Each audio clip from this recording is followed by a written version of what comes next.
Hello, welcome to London. It's Michelangelo. I'm the director of Elite, and I'm gonna take you behind the scene and to see what happens behind the shows and at the booking table in the model agency. Please follow me. That's the state of style. Mix and match. High and low. Your personal look. That's the state of style. Now I feel like a dog. I like London Fashion Week because it's more rock and roll. I love London. Oh, it's pretty wild. I think it's amazing. For me, that's where I always find new inspiration for every season. That's not about fashion, it's not about anything but passion. I'm so cold right now because I'm naked. Street style is much, much better here than anywhere else, I have to say. My title? Famous? Diva.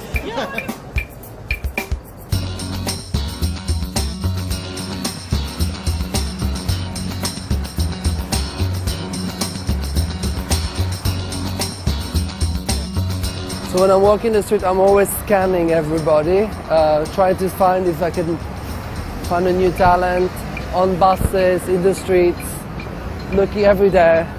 Even on bikes, everywhere, you can look anywhere. We are always on the lookout of new talent because the market demands that, and that's our job. I always scan, a bit like a Terminator. I'm like, great, she's got something. You need to come and talk to me. The street casting is basically walking in the street and having your eyes at 180 degrees, constantly scanning right and left. Sometimes you even have to look into buses and jump on the bus if you see somebody. Right, it's true, you have to keep your eyes open everywhere. I think the primary quality to be a good agent is to be a great scout, to be able to look past weight, pimples, bad hair, bad posture, looking into girls' eyes and understand, okay, is there an element that could be quite charismatic there? Is it something that we can bring to the table? Can we make that girl feel proud of herself? So you're always looking out for new models, but the entrance of the tube or the exit of a concert, a cinema hall, a theater, there are great places to look for models. And I'm always looking for them.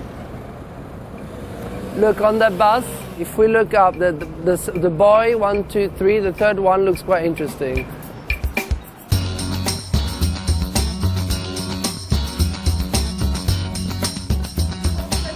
Martina, we have a problem with Paola's reservation. Yeah, I know. We're talking So to that, okay, cool. Okay, so this is the main board, which is basically the girls that are a little bit more grown up and more established. So girls like Konstanz Jablonski, which is like a big star, she's the new Estee Lauder face, and she's in all the TV commercial. We have girls like Sigrid, who's again another big star. She did Chanel, she did Saint Laurent, she did everything under the sun, everything. She's a great success. So lots of like success story, and they're a little bit more grown up. While on the other side, it's called the development, which is the girls that we are developing to become the future stars of tomorrow. What do I look for when I'm scouting? I would say the main elements are very basic criteria of beauty. Big eyes, small noses, plump lips, cheekbones, long necks, classy, ethereal. Something that you look at and you want to look again. That's what I look at. There's an element that you can see and you can detect. Maybe other people can't see it, but as a good agent will always be able to see there's something that you can't touch. It's not touchable or reachable by your feet, but you see there's something. And the element, you need to take it right now and then make it go and shine. Lauren is a completely new face. She just started with us. It's the first season in the UK. She's got great potential. She's a very, very positive girl, very beautiful, of course. I think definitely we've got a little star in there, for sure.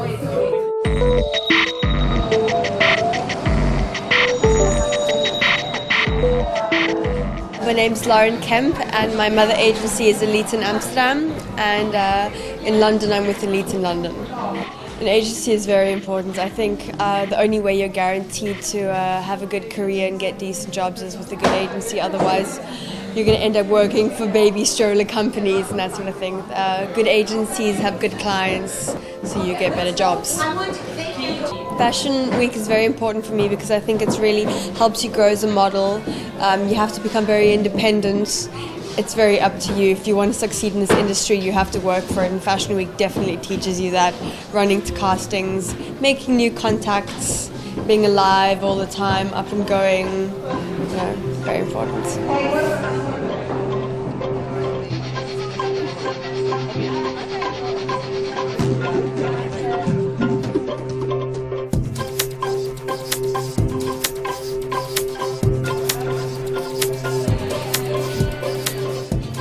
She needs powder as well. Hold on, guys, just 1 minute, yeah. She needs powder.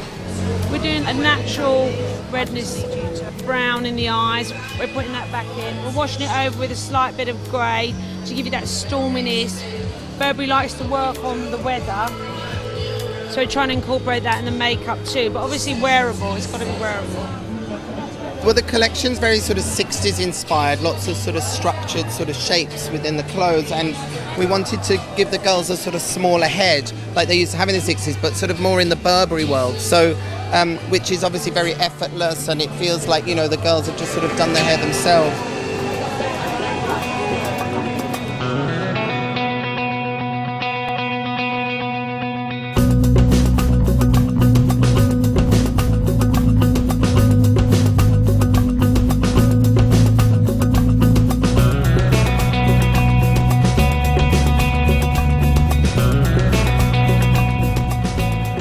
I thought it was fabulous. Burberry is essentially a coat house, and they just played to their strengths and used the kind of image of the trench as their kind of basic starting block, and then explored it in all kinds of, kind of really sculpted, kind of soft rounded woolen silhouettes, or kind of double jerseys and padded gabardines. It looked kind of fabulous.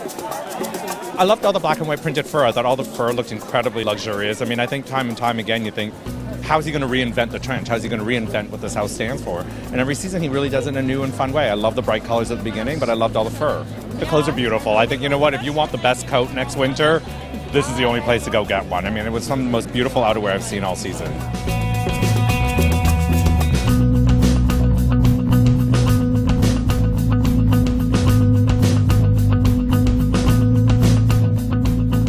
It's like a snowstorm in New York. It's a snowstorm on the runway at Burberry. I love the snow, though I have had enough of it this winter at home.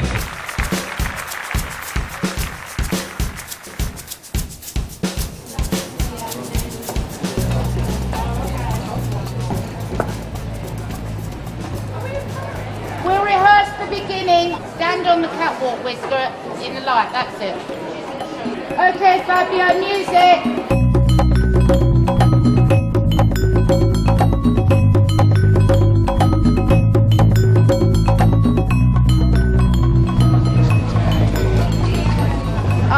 Darling, do you still have your scissors? It's like slippery, so if you scratch the shoes, it's gonna be better. It doesn't mess up like the main part of the shoe. It just scratches the bottom. You don't really want to slide on the runway. Has it ever happened? Not to me. Cross my fingers. Don't want that to happen. I've got everybody else for a makeup. We are doing, she's kind of like a bit of a cool, gothy chick, listens to Patti Smith, smokes lots of fags. So the whole thing's very matte and pale with like a nicotine-y hue all over it. Each season with Betty we decide what kind of music she listens to and who she is, and that's how we work it with the clothes. We sort of have a character.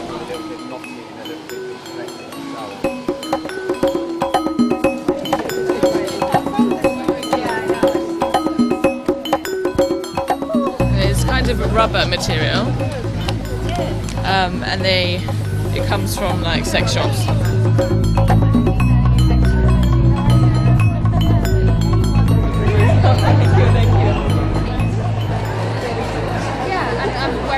You can always expect very feminine sort of reworkings though, and I love her sort of twists that she does, very, very subtle twists. So I'm looking forward to seeing exactly what she's going to come out with for autumn winter.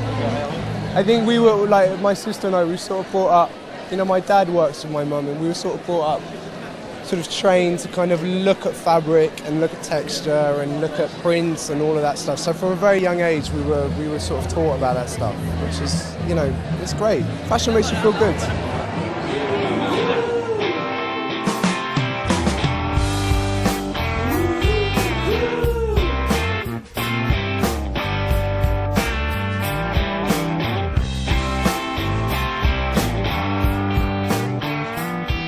The inspiration was to do, I read Patti Smith's book, Just Kids, Her Life with Robert Mapplethorpe, and there was a sort of passion and, you know, a vulnerability and a spontaneity as well, really, about, you know, how they sort of didn't care what happened next, almost, and that's how we started.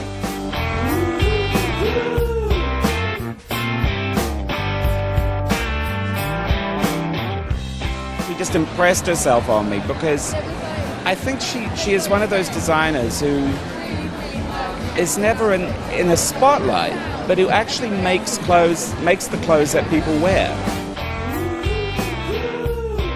I thought it was beautiful. It was such an injection of colour, you know, because usually winter wear is a lot of black and grey and beige, but this is just bright red. It was like blood red, and it was so exciting and feminine and dramatic. And everything was very simple, very beautiful, and the coats were just to die for. I'm so cold right now because I'm naked that I just want to grab one off the models and just put it on.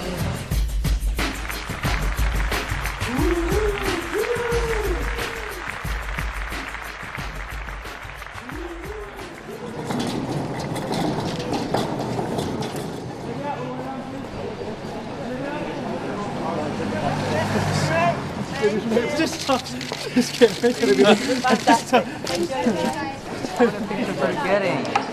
Here. Come here. Come here. Can we use your light a minute? You want me to move? Yeah, there. There you go. Okay. This is what I do. Hopefully you like it.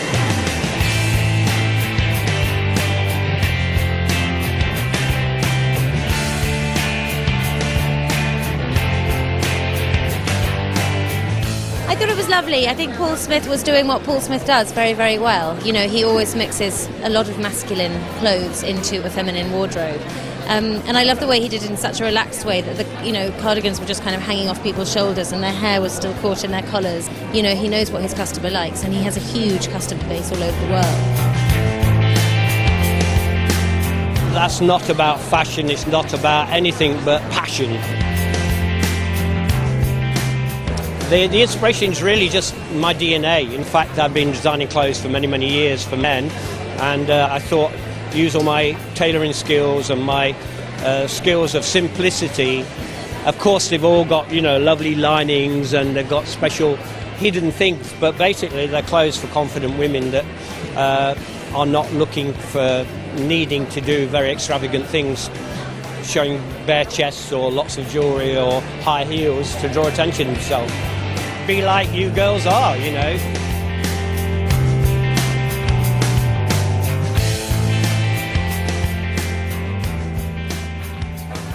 Hello, cool. I'm good, how are you? Do I get a kiss? I'm scared. I'm scared of camera. How are you? I'm good, how are you? Good, tired? No? Cool. It was good, okay, cool.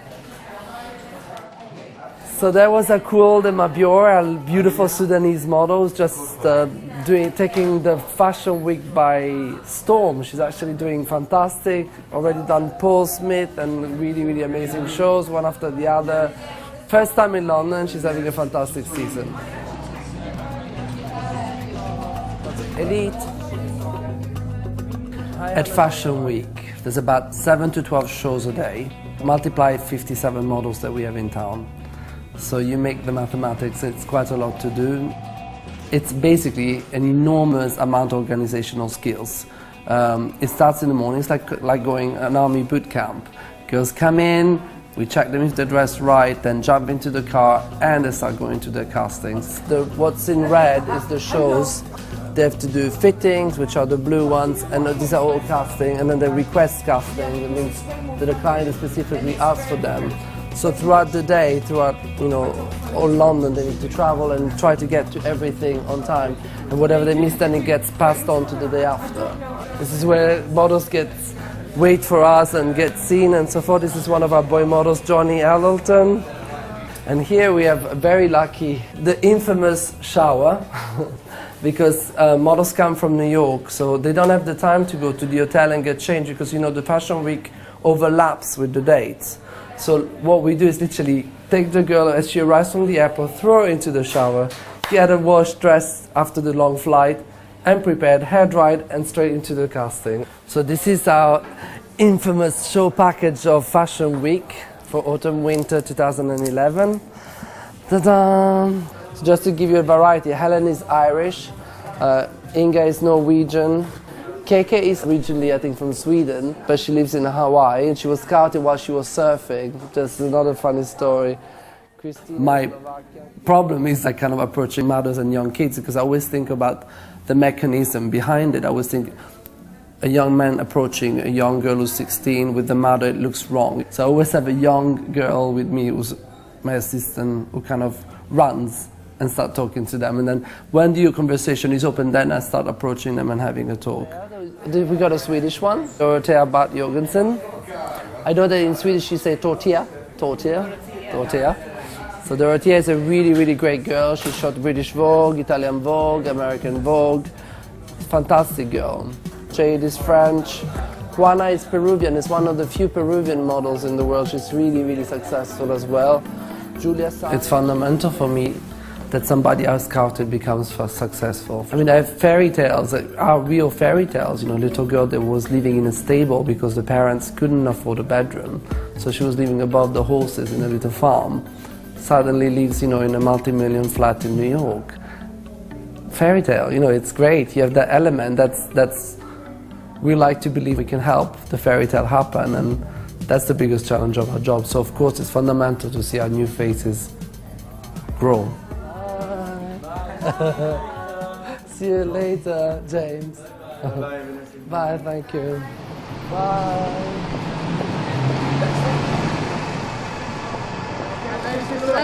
Ladies, all the way to your left. It is what it is.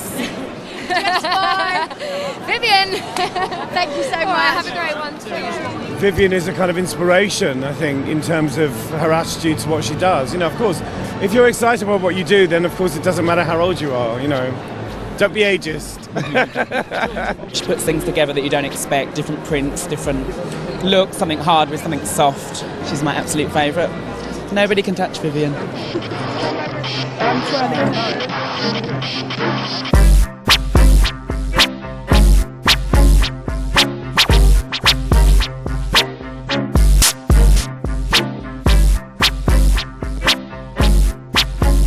It's always crazy. I mean, it's always a crazy crowd and it's always crazy clothes. I mean, if you take them apart, actually, you usually don't recognize that actually the clothes are amazingly cut. But with all the kind of glamour and the kind of the makeup and the hair, you sometimes forget this. But it was an amazing show. I loved it.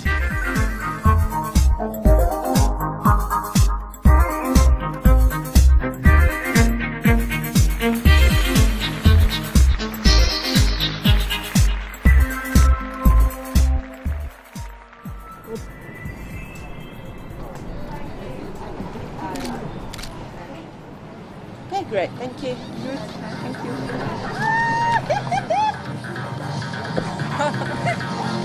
We are backstage at Topshop. Sorry. I don't want to lose.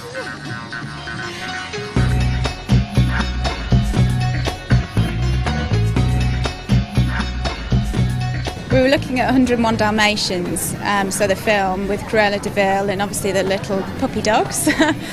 So we tried to make little ears out of the hair, and some of the girls have got noses. We did lots of makeup around the eyes as well.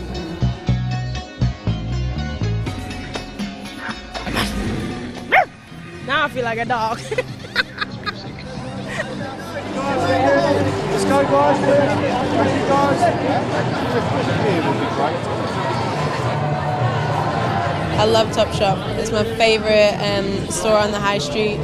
I think it's just got the incredible balance between being affordable and just extremely fashionable. a lot of my celebrity clients are always looking towards Topshop, and they would more rather wear Topshop than maybe an emerging designer, so that's quite interesting. No, I really have no idea what to expect. Last year was quite the shock, so I really don't know. But I'm excited, it should be good.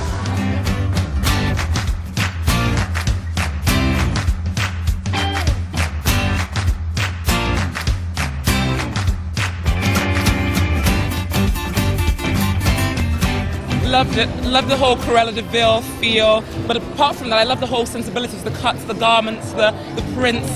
Impeccable. Very Topshop, but very sophisticated.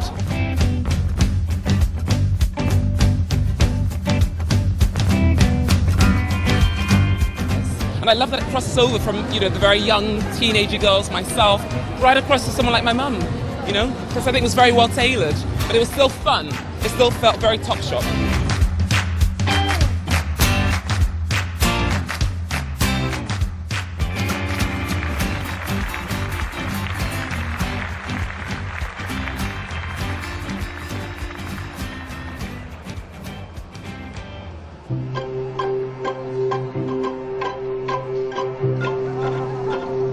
Lining up for Henry Holland's Fall 2011 fashion show. I expect lots of bright colors, kind of a fun aesthetic, which is traditional and what Henry Holland is known for. Maybe a little modernized vintage coming down the runway, but I expect it to be fun and funky.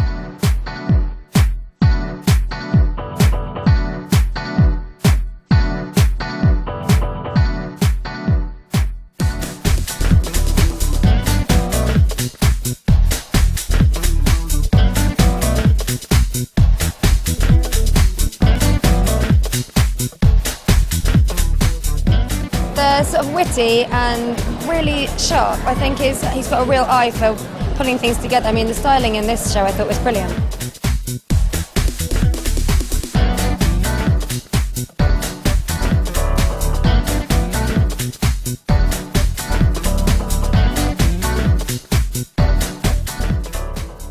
I really like the dresses mixed with pearls actually. I thought that completely typified the kind of granny chic, yet done in a really young, modern, fresh, house-modern way. I really like the Swarovski crystal dress at the very end. It was quilted and there were Swarovski crystals. It was floor length and it was gorgeous. It popped under the lights. It looked really beautiful. He's having a party later, so we're all going to that and that'll be fun. I'm sure he'll be incredibly tired and probably just want to go home, but we'll all be like, hey mate, come on. But no, it's going to be a good party. It'll be good.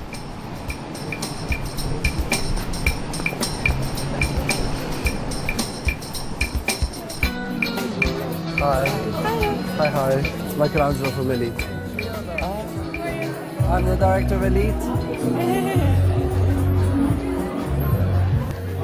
Hi. So these are all the little babies. This is little Alice. Little Alice.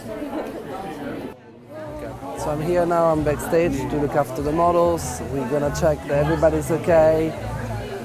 We speak to everybody who's organizing. This is Emily Smith. Hello. Who's a very, very little baby, as you can see, only about 6 foot or something. That's cool. It's nice to see you. Nice to see you. Are you well? Yeah, Stressed? it's going very, a little bit sopping over, our face, like you'd like the usual. Face is very, very serious. It's quite stressed. It's a big moment. A model agent is very, very close to the designer, especially in the making of the designer. Young designers are obviously the future designers of tomorrow.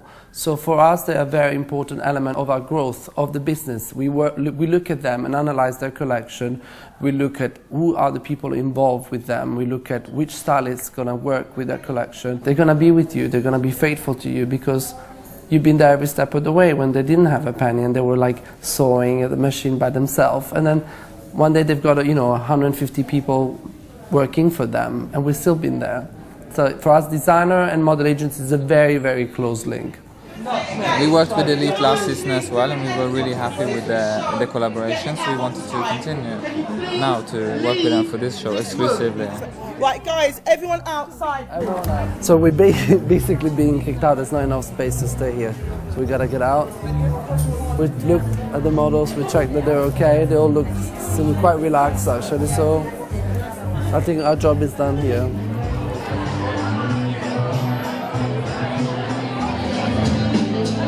Yeah, so basically this is gonna be the catwalk. I always have a little bit of, emotional times before they come out, because obviously there's always, especially when floors are uneven or things can happen, they could slip. But I think they're all really good and professional. They've done it long enough, so it's gonna be a fantastic show, for sure.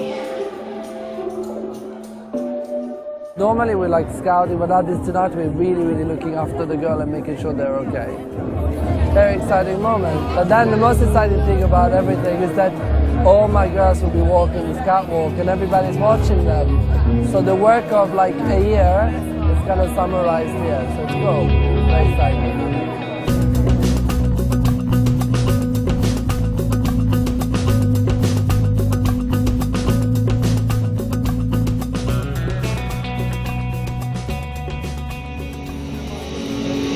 She's just 16, she's from Amsterdam. She just arrived, it's her first fashion week. In a red dress at 16, it's fantastic.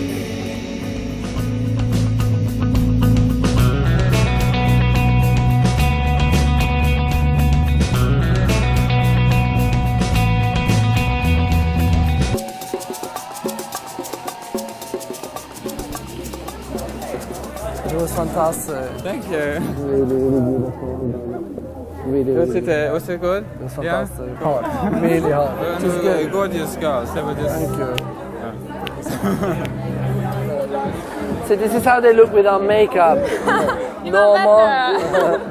So did you enjoy the show? Yeah, it was quite difficult to walk on the courtyard, but it was alright. Yeah. The models are amazing. I'm really pleased. Thank you. Oh, thank you. And I hear you teach them how to walk. Yes, I do. This is the man. This is the man behind the walk, isn't it? Definitely. Definitely. Well, we have to be behind them. Well, if you don't have a good agency, then you're not going to be successful. So it's probably like the highest thing that you can have is a good agency. I have one, so it's fine. I paid her. He did it. Thank you.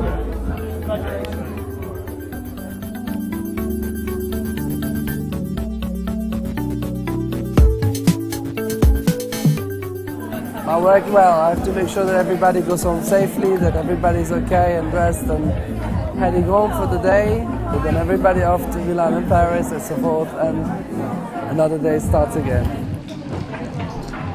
So you gotta go home now and rest? I know, I'm gonna have a lie-in. I haven't had a lie-in for like a week. Cool, fantastic. We're all gonna feel the same. I think we've had a hard week together, but it's time to rest now. Yeah. She's so much more beautiful without makeup. Look at that. I hate when they do the big eyes. No, Ciao. I think she's the last one out. Let me just double check. Yeah, we're done. Our job is done. It's finished, thanks. So, see you soon. Bye-bye.